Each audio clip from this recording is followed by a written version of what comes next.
Welcome to a brand new season of Going Underground. I'm Afshin Ratansi. Every Monday, Wednesday and Saturday, we're bringing you the stories that really matter in the United Kingdom as we provide an alternative angle to the mainstream line. In today's show, did the Charlie Hebdo killers of Paris train with Syrian rebels backed by Cameron and Obama? In a week of media speculation without the facts, we look at the state of journalism ahead of next week's trial of a CIA whistleblower with implications for press freedom on both sides of the Atlantic.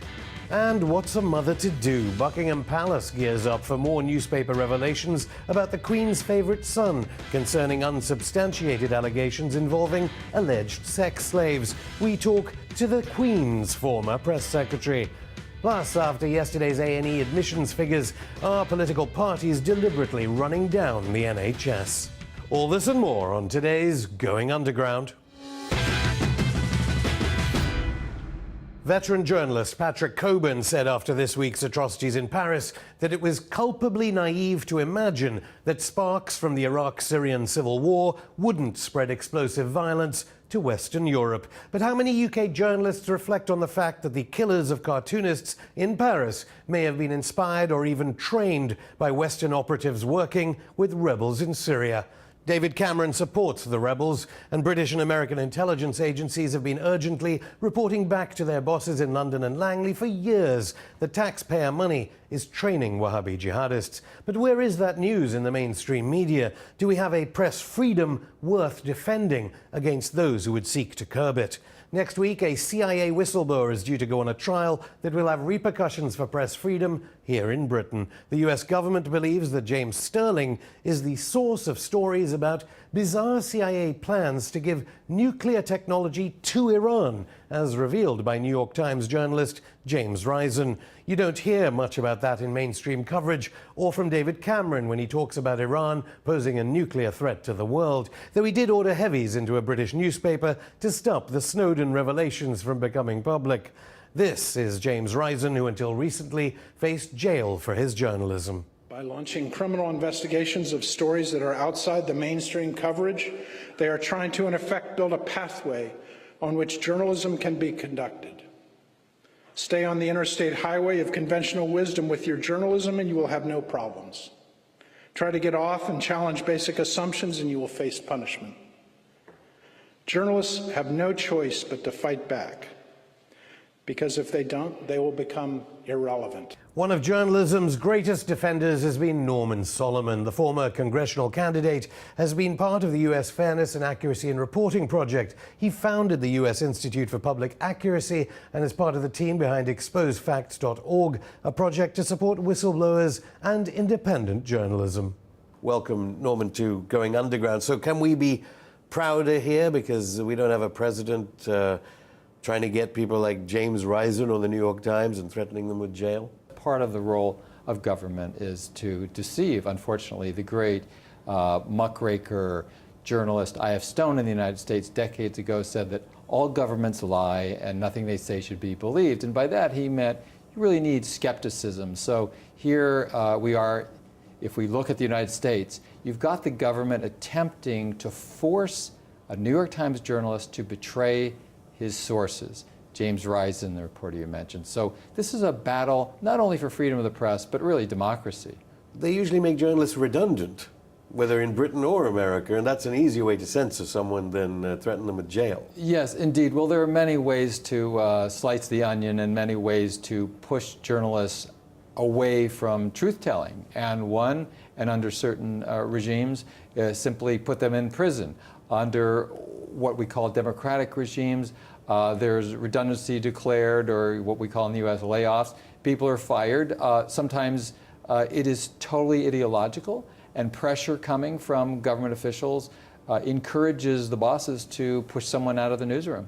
I don't want to sound too patriotic, but even Seymour Hersh, the great exposer of the My Lai Vietnam massacre, he couldn't get pieces published about Syria chemical weapons in the New Yorker, I think it was. He had to publish in the London Review of Books. Well, yes. Is Britain getting better than the United States for journalism? Well, frankly, it's a race to the bottom in many respects. But in the United States, we've had a major problem with the deterioration of media outlets that, although there were never any great old days, at least had a bit more fortitude. New Yorker case in point. He, as you mentioned, Seymour Hersh ended up publishing in London magazine because his usual venue, the New Yorker magazine, declined to publish his against the conventional wisdom evidence that the White House was concocting its accusations about use of chemical weapons by the Assad regime. I mean, this is in Syria. incredibly serious. Britain was on a pivot as to whether to go Yes. to war. The United States is kind of in war in Syria anyway. It was evidence like that Seymour Hersh was debunking that could have persuaded the British House of Commons to go that way or the other way. Yes, and I understand that when the New Yorker declined to publish his expose, the Washington Post declined as well. This is symptomatic of the intersection between the warfare state and also the surveillance state, because if you have surveillance that is so far-reaching, then the confidentiality of sources is denied for journalists, and for would-be whistleblowers, there's no way to have any assurance that they can retain anonymity while they provide information to journalists that could go to the public, that the public has a right to know. So, you know, whether it's 10 Downing Street or the White House, we have people in charge who fundamentally do not believe in democracy. What they want is the uninformed consent to the governed. And when you step back and look at that, if the public is uninformed, how could it possibly be democracy? They simply are led by the nose in the dark. But at least there's an irony here that British security agencies may be helping in the surveillance with American institutions, but at least British media is separate, although we're in front of Rupert Murdoch here, who owns things on both sides of the Atlantic. Well, there's internalized nationalism and ideology. We have the basement of The Guardian being the site for smashing of hard drives under threat from the government, and we have a mechanism, one way or another, where governments pressurize media outlets, and sadly, The Guardian is a bit of an exception.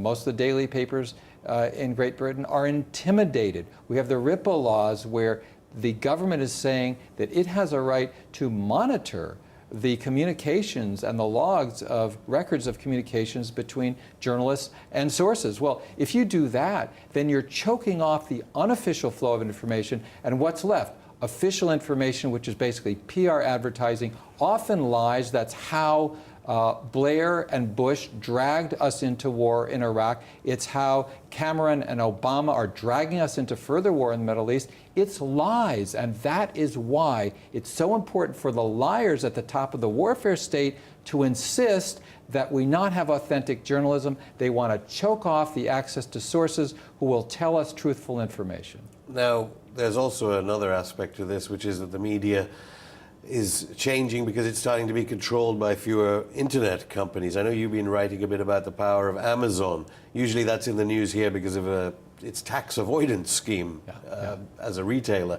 Tell me about your concerns about that company. Well, many layers. You know, Amazon, now the largest online retailer in the world, has hundreds of millions of unique visitors every month to their sales sites. And one aspect of many is that about a year ago, the Central Intelligence Agency of the United States, the CIA, entered into a $600 million contract with Amazon. So you have Amazon Web Services basically housing on their servers, their cloud, as the saying goes, so much information from the CIA, and we're told other intelligence agencies. And Amazon announced, I'm quoting here, we look forward to a successful relationship with the CIA. What are the barriers or walls between Amazon customer information, whether it's Amazon UK or any other outlets of Amazon around the world, and CIA intelligence gathering? As we've seen from the NSA and the GCHQ, these are government agencies that are incorrigible in trying to vacuum up all the information they can get. Well, it's a treasure trove at Amazon. Amazon says, we safeguard all customer information, and yet you read the fine print, you know, the 1.5-point type that nobody reads when you say, I agree, and there are enough loopholes to fly a drone through in terms of what Amazon commits. Amazon essentially commits to nothing, and that's where the profit motive comes in, because apparently with 25 billion with a B dollars in personal wealth, it's not enough for Jeff Bezos. So in wanting and embarking upon this so-called successful relationship with the CIA, these are mutual services. And as I talked to one NSA whistleblower, he said, Forget it. These are secret agreements. We have no idea what the actual contract is between Amazon and the CIA. So when you ally all of this mass surveillance with hopefully a self-reflection within the media about mistakes made during the Iraq and Afghanistan wars, where does it leave us as we approach wars in Iraq and Syria? Well, I think it leaves us with an accentuated tension between integrity and conscience on the part of journalists and the go along to get along incentive to not incur the wrath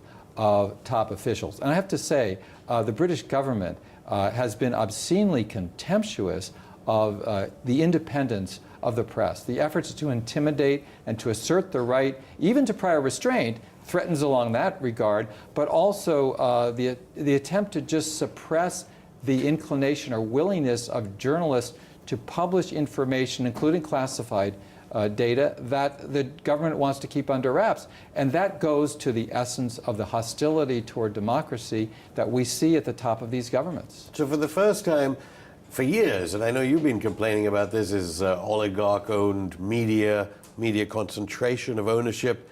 It's actually the government. It's not Rupert Murdoch, in a way. It's actually a state surveillance state, military-industrial complex, rather than the entrepreneurs. I'd say it's the collusion and the intersection and the integration. Let's keep in mind that 70% of the NSA budget is going to private contractors. Edward Snowden was working for a private concern. It's a cash cow. We have not only in the U.S., but in Britain and elsewhere, essentially a military-industrial intelligence complex where enormous rake-offs or profits are taking place. And so it's, at this point, very difficult to separate government and corporations. We in the West, certainly on both sides of the Atlantic, U.S. and U.K., were brought up to believe that censorship and the ominous destruction of the right to communicate comes from inordinate state power, but it also can come from corporate power and the collusion of the two. Norman Solomon, thank you. Thank you. We contacted Amazon about the allegations made in that interview. They said, "Our customers can only access their own data and cannot access data belonging to any other customer. At Amazon, we are extremely vigilant about protecting our customers' data and have implemented sophisticated technical and physical measures to prevent unauthorized access. The suggestion that one customer might have access to other customers' data is completely false and uninformed." An Amazon Web Services spokesperson. Coming up in part 2 of Going Underground, dictators, B-movie stars and convicted paedophiles. We look at the friends of the prince known as Randy Andy with the Queen's former press secretary. And David Cameron admits he's powerless. All this and more after the break.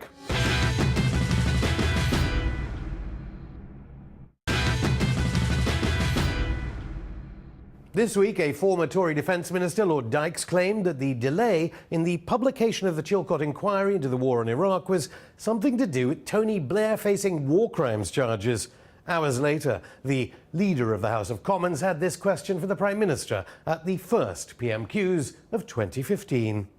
Reverting to the subject of the Chilcot report, about which I have questioned the Prime Minister in the past, did he note that our distinguished colleague Lord Hurd in the House of Lords yesterday said it was an absolute disgrace that it has not been published, a view which I certainly hold.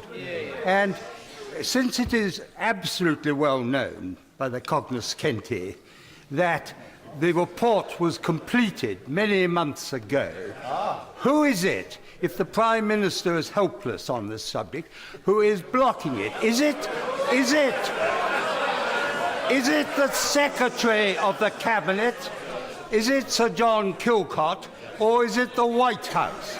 Barack Obama preventing the release of an independent inquiry by Privy Councillors into Britain's invasion of Iraq? Surely not. To the Father of the House, I'd say, my understanding is this.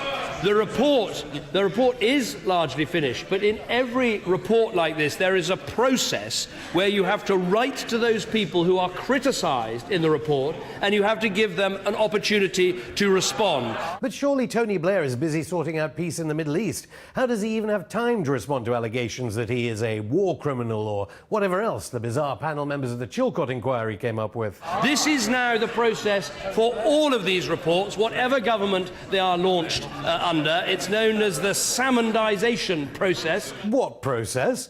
Well, maybe Tony Blair is a salmon and salmon return home to die, though Cameron asked himself whether it was actually to do with Scotland rather than Scottish salmon. Although quite why, I'm not sure. I don't think it's got anything to do with the former First Minister in Scotland. But nonetheless, this is not within my power to grant the publication of this report. If the Prime Minister doesn't have the power, that still doesn't explain an absurd rationale to Chilcot's excuses, though, according to Welsh nationalist Elfyn Llwyd. Those of us who opposed the Iraq war for very good reason, and many other people outside this place, are very concerned about the inordinate delay in publishing the findings of the Chilcot report. Can I ask the Prime Minister, please, where did this bizarre notion come from that if it's not published before the end of February, we can't see it until after the election? What about the month of March? The PM seemed to agree. Well, in many ways, I share the Right Honourable Gentleman's frustration in that, I would love this report to have come out already. And indeed, he and I voted together against the last Labour government over and over again, saying, please, can you get on and set up the independent inquiry that's needed? And if they'd got on and set up the independent inquiry, it would have been published, debated and dealt with by now. No wonder Ed Miliband never asks about the Chilcot inquiry. Labour may forever take an electoral hit for launching a war with millions of dead and wounded and refugees. He instead wanted to talk about the disastrous health of the NHS. When he decided to ignore the pleas of doctors, nurses and patients and plough ahead with his damaging top-down reorganisation, wasn't it blindingly obvious that if you divert $3 billion out of patient care, it would have a big impact on A&E? But Cameron wanted to talk about war, not A&E. You can see this as plain as you like. The leader of the opposition apparently said to the political editor of the BBC, I want to weaponise the NHS. That's what he said. Now, I think that is disgraceful. The NHS is not a weapon. It's a way we care for our families. It's a way we care for the elderly. It's a way we look after the frail. So perhaps when he gets to his feet, he will deny that he said he wanted to weaponise the NHS, a disgusting thing to say. Presumably not as disgusting as the depths both parties will be going to as the general election campaign kicks off. Sunday looks set to see more unsubstantiated allegations in the British media about Prince Andrew and his sexual involvement with an underage girl procured by his billionaire pal Jeffrey Epstein. After initial reticence, Buckingham Palace eventually denied the allegations. But what should the palace do with a prince who remained friends with a convicted paedophile after his release from prison? Her Majesty's former press secretary and author of On Duty with the Queen, Dickie Arbiter, is back with us again. Welcome back, thank you, Dickie, to the show. So why has the palace felt the need to even comment about the allegations? Well, the allegations were very serious, and you have to say something. It's no good burying your head in the sand and saying nothing. That was the sort of thing that happened in the past. These are serious allegations about the Duke of York allegedly having sex with an underage teenager, which is absolute nonsense. I mean, he's does some silly things, but he wouldn't be that silly. And I think these allegations came about as a result of his association with Jeffrey Epstein and nothing more. So you would have advised the same as the current spin doctors of the palace? Well, we don't like to call them spin doctors, but yeah, I would have advised the same. I would probably come out a bit sooner, rather than be prompted and hassled by the newspapers, that as soon as you get wind of something, then you let everybody know that there is no truth in these allegations. But it did seem odd. I mean, our head of state, and initially no comment. Then you sort of get it dragged out. I mean, So you can't remember. This is basically unprecedented. It is unprecedented, and I think the problem is that they might well have been prepared, but they certainly wouldn't say something until they've taken legal advice, which they obviously did.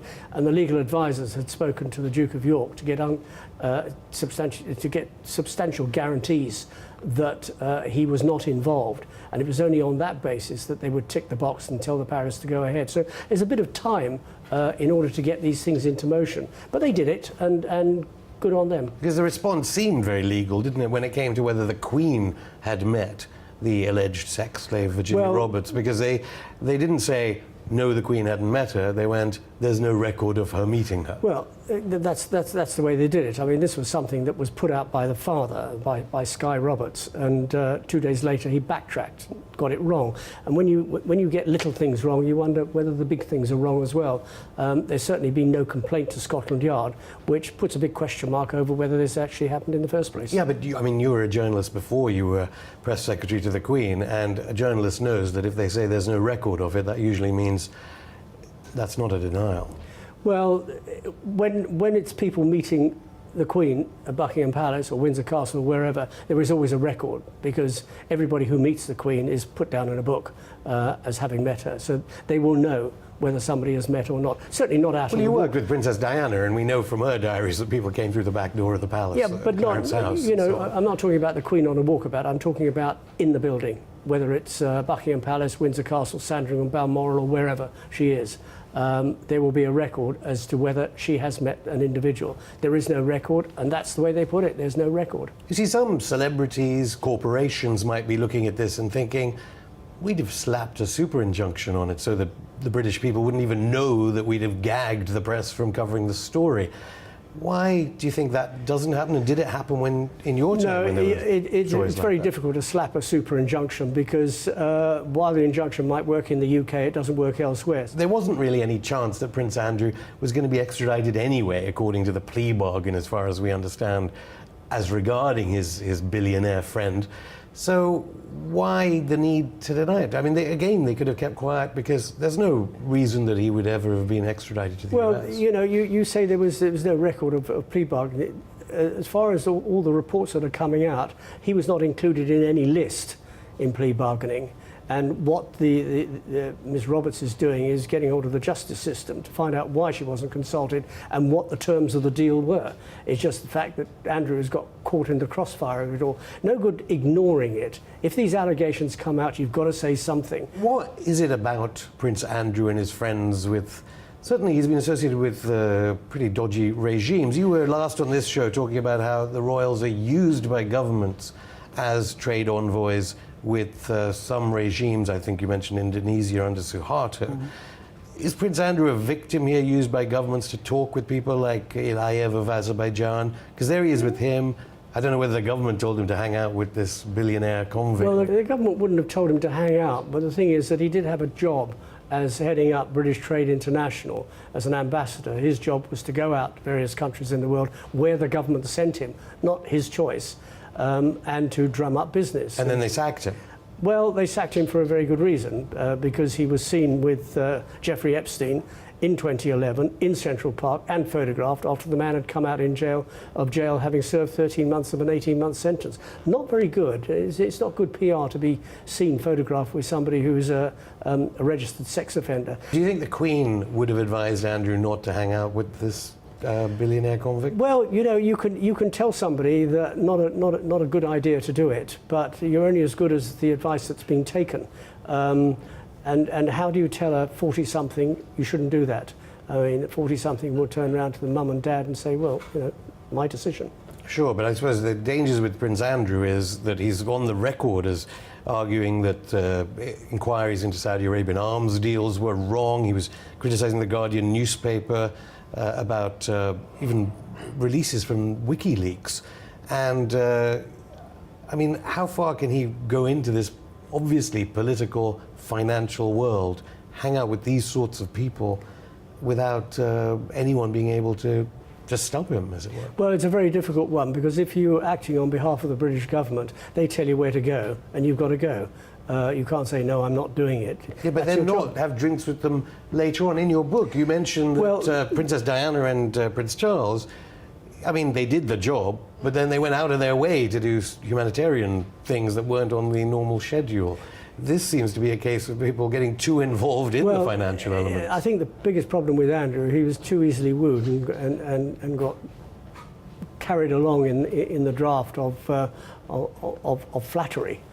These guys, they flatter, they know how to flatter, and if they've got a member of the British royal family, they're going to flatter in order to, be part of that inner circle. In fact, they're not part of the inner circle, it's neither here nor there, but they think because they've got a member of the royal family there that their quid's in. And what would you advise him now? Well, I'd advise him to sort of pick and choose your friends. There's an old saying, tell me who your friends are and I'll tell you who you are. And quite frankly, he hasn't been very good at picking his friends. He now needs to step back, take stock of his life, and start all over again. Of course, there is actually just this one last question, the chance that it has been offered in the press, again speculation, that there may be blackmail tapes and so on, which is why poor Prince Andrew, in effect, had to kind of remain friends with this man. Well, we don't know. I mean, it's all maybe, it's all ifs and buts, it's all speculation. At the moment, we've got to look at it for what it is, and what it is at the moment is a lady by the name of Virginia Roberts making allegations, pointing the finger at the Duke of York that he had underage sex with her. Buckingham Palace have come out very strongly. They wouldn't have come out so strongly without cast iron guarantees, A, from the Duke of York, and a tick in the box from the legals. Tiki Arbiter, as always, thanks again. Thank you. It's the depths of winter, and the NHS has so far come down with a nasty bout of austerity cuts, followed by a crippling case of declining nurses. As for NHS Direct, it's already been amputated before the weather set in. The prognosis? An NHS that has the longest A&E waiting times in a decade, ambulances that take hours to arrive, and thousands of patients with no access to beds left on trolleys. I would say when the health service can't function and it has to make a declaration of that kind, that is a crisis. But what about the people who are being seen? In the last decade, the Medicines and Healthcare Products Regulatory Agency received almost 100,000 reports of faulty medical equipment linked to over 2,300 deaths and 22,000 injuries. Reports of faulty equipment from this year range from failing batteries on life-saving heart machinery to wheelchairs that could suddenly tip backwards, with the most failures reported in high-tech equipment used in operations and intensive care. But according to the MHRA, the figures could be widely underreported and up to 5 times higher. But this is just one symptom of what ails the NHS. British taxpayers may spend half as much on healthcare as Americans do, and may trail Ireland, Germany and France in health spending, but it's still arguably been the most efficient health system in the world. Those arguing for the defining principles of the NHS believe that politicians lobbied by private healthcare providers are the reason there are too few GPs. The more criticism of the NHS, the more calls for reform. No wonder the Tories' cure is a healthy dose of austerity washed down with a sugary spoonful of privatisation and a tincture of TTIP, which could mandate the wholesale break-up of the NHS. That's it for today, but join us again on Monday. In the meantime, you can connect to us via Twitter, Facebook, SoundCloud and email. And don't forget RT UK News with Bill Dodd every weekday evening on the hour from 6 till 10. See you on Monday.